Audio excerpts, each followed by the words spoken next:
যে আওয়ামী লীগ যদি রাজনৈতিকভাবে মাঠে নামে তাহলে তাকে মোকাবেলা করবার মতন পলিটিক্যাল ক্যাপাসিটি বলেন সেটাও গভর্নমেন্টের নাই। প্রথমে আপনার কাছে যেটা জানতে চাইবো যে আপনি দীর্ঘদিন বিএনপির রাজনীতি করেছেন, এখন বলা উচিত বেশ কিছুদিন ধরে আপনি আসলে বিএনপির যে রাজনৈতিক কর্মসূচি বা সরকারে আসার পরে যে বিএনপি তাকে আপনি সমালোচনা করছেন, মানে তীব্র সমালোচনাই করছেন। আপনার কি মনে হয় যে বিএনপির রাজনীতি যে আপনি এর আগে করেছেন বা এতদিন করেছেন সেটা কি ভুল ছিল? আমি বিএনপির নানান রকম চাঁদাবাজি, দুর্নীতি, এলাকায় প্রভাব বিস্তারের জন্য নানান রকম অপকর্ম, এই সকল কিছুর বিরুদ্ধে কথা বলেছি। সো আমার নিজের কাছে মনে হয় যে আমি সবসময় আমার নিজের কাছে সৎ থাকবার চেষ্টা করেছি। সো এই সৎ থাকতে গিয়ে আমি হয়তো স্টাবলিশমেন্টের বিরোধিতা করেছি, এখন স্টাবলিশমেন্টে যখন যে থাকে দেখা গেছে কথাগুলো তার পছন্দ হয়নি। ব্যাপারটি আসলে এতটুকুই। যে এখনকার বিএনপি কি আগের বিএনপির চেয়ে আলাদা? মানে সরাসরি আলাদা, কোথায় আলাদা যদি বলতেন? বিএনপির আসন পরিবর্তন হয়ে গেছে। তখন বিএনপি ছিল শোষিতের আসনে, এখন বিএনপি হয়ে গেছে শাসকের আসনে। আমি যদি শোষক নাও বলি, সার্টেনলি বিএনপি শাসকের আসনে। এবং যেহেতু আমি একজন স্বতন্ত্র সংসদ সদস্য, আমি কোনো দলের সংসদ সদস্য না, সুতরাং আমার কিন্তু ক্রিটিক করার ব্যাপারে আমার কোনো বাধা নাই। আমি এই সুযোগে আপনাকে এটাও বলি, আপনি আমার চেয়ে ভালো জানবেন বাংলাদেশের সংবিধান 70 অনুচ্ছেদ সংশোধন না করেও যে কোনো বেসরকারি সদস্য অর্থাৎ মন্ত্রীর বাইরে যতজন পার্লামেন্ট মেম্বার আছেন, যারা কেবলমাত্র এমপি, যেই দল থেকে আসুক না কেন, তারা কিন্তু সরকারের সমালোচনা করতে পারে। কিন্তু বাংলাদেশের হিস্ট্রিটা এতই চমৎকার যে আমরা কখনো কোন সংসদ সদস্যকে সমালোচনা তো দূরেই থাক, নিজের দলের স্তুতির বাইরে টু দ্য পয়েন্ট খুব কম কথা বলতে দেখি। আমি আপনাকে একটু বলি যদি সুযোগ দেন। আমি অবাক হয়ে দেখলাম, বিশ্বাস করেন 300 জন সংসদ সদস্য একজনও বলল না এই প্যারাগ্রাফে বা মাননীয় মহামান্য রাষ্ট্রপতি এটা বলেছেন, তার প্রেক্ষিতে আমার বক্তব্য এইটা, বা এই প্যারাগ্রাফে এটা আমি কিন্তু বলেছি। এবং ভেরি কি বলবো, এটাকে ইন্টারেস্টিংই বলি, দুঃখজনক লাগে তারপরেও ইন্টারেস্টিংই বলি। আমাকে কিন্তু সময় দেওয়ার ব্যাপারে আওয়ামী লীগ সরকার যতটা না অনুদার ছিল, এই সরকার তার চেয়ে কোনো অংশে কম অনুদার নয়। আমাকে একবার বিরোধী দলের চিফ হুইপের কাছে দৌড়াতে হয়, একটু টাইম দাও, 2 মিনিট বাড়াও। সে বলে না আমি তো জানি না, আপনি সরকারি দলের কাছে যান। সরকারি দলের কাছে যাই, তারাও তো রেসপন্সিবিলিটি নেবে না, কারণ কে আর মানে কাছে ডেকে বকাবাদ্য শুনতে চায়, তাই না?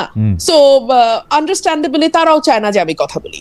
সো আমার এই 1 মিনিট 1 সেকেন্ড, খালেদ ভাই, আমি কিন্তু জানি 1 মিনিটে কয়টা শব্দ বলা যায়, 150টা। আপনি মোটামুটি কমফোর্টেবলি 150টা শব্দ 1 মিনিটে বলতে পারবেন। সো আমাকে ওই শব্দ গুইনা না আমার স্পিচটা রেডি করতে হয়। সো এই এফর্টটা আমি হাসিনা আমলেও দিয়ে আসছি, এই এফর্টটা আমাকে তারেকের আমলেও দিতে হচ্ছে। So it is the same old story for ডুমিন ফারহানা। বেঁচে ফারহানা, জাস্ট মানে আপনাকে যদি এই সরকার মনোনীত করতো নির্বাচনের জন্য বা মনোনীত করে নাই নির্বাচনের জন্য, এইটা থেকে আপনার পার্সোনাল গ্রাজ বা ক্ষোভের জায়গাটা কি আসে? মানে ব্যাপারটা কি এরকম যে আপনাকে যেহেতু নমিনেশনটা দিল না বা আপনাকে যথাযথ মূল্যায়ন করলো না, সেই জন্য আপনি একটা পার্সোনাল গ্রাজ থেকে আজ বিএনপির বিরোধিতা করতেছেন? তাহলে খালেদ ভাই আপনি আমাকে বলেন, নমিনেশন তো ডিক্লেয়ার হয়েছে নভেম্বরে, এন্ড অফ নভেম্বর। এর আগে 5ই অগস্টের পর থেকে শুরু করে নভেম্বর পর্যন্ত এই যে 15টা 13টা 14টা মাস আমি যে বিএনপির নানান অপকর্ম নিয়ে প্রশ্ন তুলেছি, সেটা কেন তুললাম? তখন তো আর মনোনয়ন দেওয়া না দেওয়ার কথা আসে নাই, আমি কিন্তু তুলেছি। 1 2 হলো, আমি সব সময় আপনাকে আমার আগের ইন্টারভিউতেও বলেছিলাম যে রাজনৈতিক দলগুলোর আসন পরিবর্তন হয়। আজকে যে এদিকে বসছে, কালকে সে ওদিকে বসে, কিন্তু ভাগ্যের পরিহাস আমার আসনটা অপরিবর্তিতই থাকে। আমি সব সময় অপ্রেসড মানুষের পক্ষে কথা বলি, যে কারণে যখন বিএনপির নেতাকর্মীদের যেভাবে মামলা হামলা, মিথ্যা মামলা, গায়েবী মামলার মধ্যে দিয়ে যেতে হয়েছে, আজকে যখন আমি দেখি একই কায়দায় এফআইআর এর মধ্যে সেম অ্যালিগেশন, 25টা 30টা এফআইআর দেখি একই অ্যালিগেশন, শুধু নাম পরিবর্তন হচ্ছে, 500 জন আসামি, তার মধ্যে ধরেন শিরিন শারমিন চৌধুরী খুনের মামলা, মানে উইচ ইজ অ্যাবসার্ড। তো এই বিষয়গুলো যখন আমি দেখি তখন আমার কাছে মনে হয় এগুলো ভীষণ রকম অন্যায়, এবং একজন আইনজীবী হিসেবে, একজন আইন প্রণেতা হিসেবে, একজন নাগরিক হিসেবে, একটা স্বাধীন দেশের নাগরিক হিসেবে এটা প্রতিবাদ করার একটা মানে কি বলবো, এটা আমার প্রাথমিক দায়িত্বের মধ্যে পড়ে। এখন এটার বেনিফিট শিরিন শারমিন চৌধুরী পাচ্ছে না এটার বেনিফিট তারেক রহমান পাচ্ছে, এটার চেয়ে অনেক বেশি গুরুত্বপূর্ণ হচ্ছে অন্যায়টার বিরুদ্ধে আওয়াজ তোলা। মানে একটা আওয়াজের বাইরে তো আসলে আমার মতন সামান্য একজন সংসদ সদস্য কিছু করতে পারে না, এর চেয়ে বেশি কিছু করার আসলে আমার নাই, আমার ক্ষমতা নাই, কিন্তু আওয়াজটা তো আসলে তোলা দরকার। যুক্তরাষ্ট্রের সঙ্গে যে বাণিজ্য চুক্তিটি হয়েছে, অন্তর্বর্তীকালীন সরকার যে 3 দিন আগে বাণিজ্য চুক্তিটা করলো, যেটার মধ্যে থেকে আমি অন্তর্বর্তীকালীন সরকারের যিনি মুখপাত্র ছিলেন সেই শফিক সাহেবকে জানতে চাইলাম। শফিক সাহেব বললেন যে এটা যে কোনো সময় এটা বাতিলও করা যেতে পারে, কিন্তু সরকার এটিকে রাখলো শুধু না, যিনি এই চুক্তিটি করার কৃতিত্ব বেশি দাবি করতে পারেন তাকে আবার এই সরকারের মন্ত্রীও করা হলো। সব কিছু নিয়ে আপনি এইটা একটা সংসদের মাধ্যমে রিভিউ করার একটা দাবি তুলেছেন, এইটার এখন কি অবস্থা? মানে আমার কাছে মনে হয় যে হ্যাঁ এটা হইতে পারে, যেমন শফিক সাহেব বলতেছেন যে চুক্তিটা খুবই ভালো, ব্যারিস্টার ফুয়াদও বললেন যে হ্যাঁ ইন্ডিয়ার ইয়া থেকে বাইরে হয়ে আমেরিকার ইয়া খুবই ভালো। তাই আমি বললাম ভালো হলে ভালো, কিন্তু আপনার দাবিটা তো খুব যুক্তিযুক্ত যে সংসদের মাধ্যমে রিভিউ করার দাবি। এই দাবিটার ক্ষেত্রে আপনি খালি দাবি তুলতে পারেন, মানে এই রিভিউটা একজন সংসদ সদস্য হিসেবে আপনিও করতে পারেন কিনা, মানে আপনিও এইটা আসলে টেবিলে দিতে পারেন কিনা, বা এটা আপনি কিভাবে চান, বা এটা কিভাবে হতে পারে? খালিদ ভাই, আমি দীর্ঘ সময়ে এটা নিয়ে ভেবেছি যে আমাদের আর্টিকেল 145A অনুযায়ী সংবিধানের যে কোনো বিদেশি চুক্তি যদি সেটা গোপনীয় না হয়ে থাকে সংসদে প্রেজেন্ট করতে হবে, কিন্তু আনফরচুনেটলি সংবিধানের এই ধারাটা আমরা কেউ দেখেও দেখি না। এক, দুই হলো এই চুক্তিটি ভয়ানক বিতর্কিত একটি চুক্তি দুটি কারণে। এক হচ্ছে একটা অনির্বাচিত সরকার নির্বাচনের 3 দিন আগে তড়িঘড়ি করে এরকম একটা চুক্তি করতে পারে কিনা। দুই, এরকম একটা চুক্তি যেটা ট্যারিফ কমানোর নামে করা হলো, সেই ট্যারিফটাই কিন্তু বাতিল হয়ে গেছে যুক্তরাষ্ট্রে। তো সেই ট্যারিফটার উপরে না, ট্যারিফ কমানোর যুক্তিতে যেই চুক্তি করা হলো নির্বাচনের মাত্র 3 দিন আগে, সেটা একটা রিভিউ হওয়া দরকার না সংসদে? এইবার আসেন আমার ক্ষমতা প্রসঙ্গে। আমি সংসদ মুলতুবি চাইতে পারতাম, কিন্তু ইতিহাস বলে 2-3টা ইনসিডেন্টের বাইরে সংসদ মুলতুবি হয় না। সো আরেকটা থাকতে পারে যে আমরা স্বল্প সময় আলোচনার জন্য 68 বিধিতে আমি নোটিশ দিতে পারতাম, যেটা স্পিকার মিন করেছেন যে আপনি নোটিশ দেন। আপনি জানেন এই নোটিশটা আমার 5 জন সংসদ সদস্যের স্বাক্ষর লাগবে। আপনি আমার বাইরে, আমি আপনাকে আজকে অন রেকর্ড চ্যালেঞ্জ করছি, আপনি আর একটা সংসদ সদস্য জোগাড় করে দেন, একটা, 5টা তো পারবই না, আমার বাইরে আপনি একটা জোগাড় করে দেন যে সংসদে এই চিঠিটা স্পিকারকে দেবে যে এটা নিয়ে একটা স্বল্প সময়ে আলোচনা হয়। আমার মনে হয় যে এটা সবারই আসলে একটু মনোযোগ দিয়ে শোনা দরকার। অথচ এখানে সিরিজ অফ লাইজ আছে, যেটার মধ্যে আমি বলা হয়েছে যে ট্যারিফ 37% থেকে 20% বা 19% করছে, কথা সত্য না।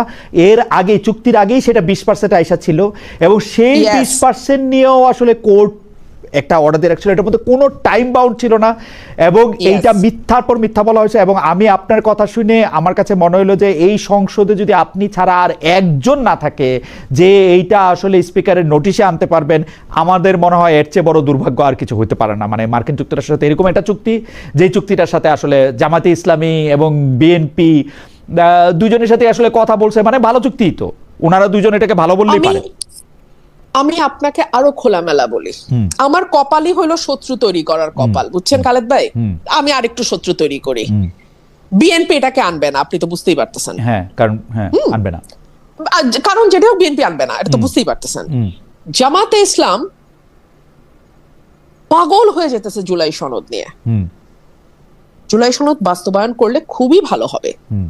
আমি জুলাই সনদের বিপক্ষে না, আমার বাড়ি ভাঙা হয়েছে, আমার উপরে আমি ওই শহীদ মিনার বহুত কিছু, আমি এগুলো ক্রেডিট ক্লেম করার ওই মানে শ্যালো পলিটিক্স বাদ দেই। হ্যাঁ, আমার প্রশ্ন হলো এই যে ভয়াবহ একটা চুক্তি, যেই চুক্তিটা আপনার সার্বভৌমত্বের উপর প্রশ্ন তুলতে পারে। আপনি তেল আনবেন কোথা থেকে, সেটার জন্য তার পারমিশন লাগবে, এবং লাগছে।